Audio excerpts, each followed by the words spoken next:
குறுமுகில்களை சிறுமுகைகளில் யார் தூவினார்? மழை கொண்டு கவிதை தீட்டினார்.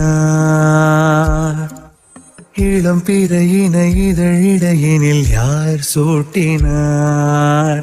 சிரித்திடும் சிலையை காட்டினார்.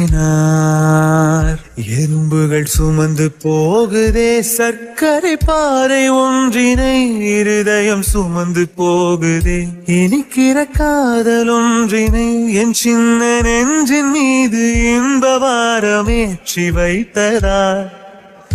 உயர்மயில் குயில்கள் காணும் வெண்ணிலா, வானோடு தீட்டி